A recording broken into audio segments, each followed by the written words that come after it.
Part 3 of the Wump World. There was more and more noise and more of everything. More buildings, more smokestacks, puffing more and more smoke. More freeways, more traffic shooting. More freeways and more traffic shooting out more and more clouds of exhaust. More and more trash piles, and more trash gushing into the rivers. This is not turning out to be a fun book. Those pollutants are just ruining the land. Let's find out what happens.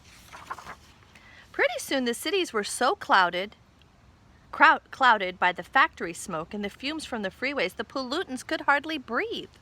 They were sneezing and wheezing about the streets, grouching and grumbling and blaming one another for the awful messes that they were in. One day, an angry crowd gathered outside the World Tower building, demanding to see the world chief. When the chief appeared on the balcony, all the pollutants began shouting at once, "We can't breathe the air. We can't drink the water. And we can't stand the noise. We've had enough." Achoo! Sneezed the chief. "I know how you feel, and something will be done at once, I promise." Here's the world chief there. Can you see him?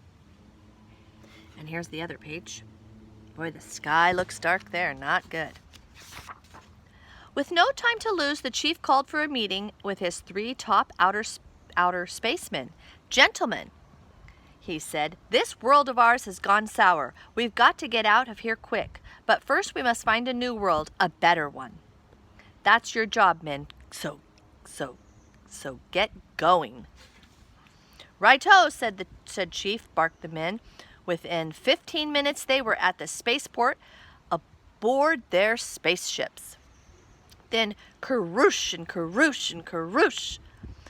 The men took off in 3 directions, and in seconds they were zooming about in the outer space at 7,000 miles per hour.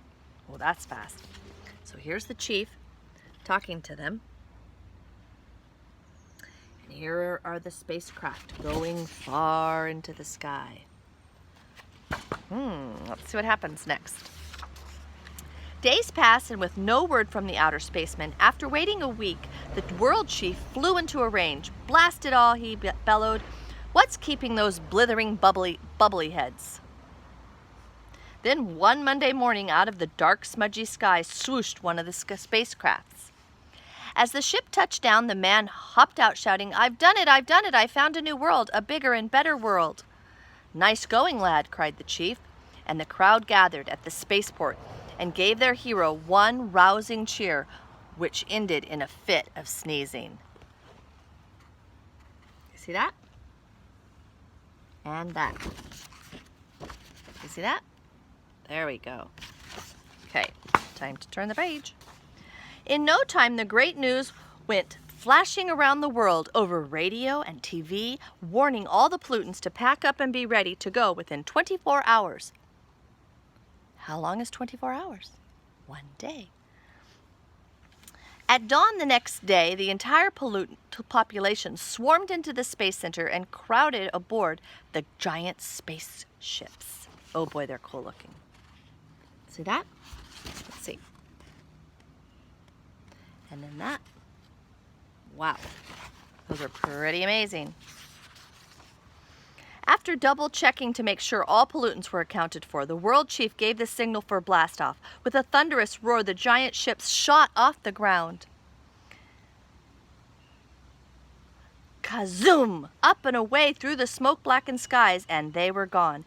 And at long last, there was peace and quiet that settled over the Wump World. Be back for part 4.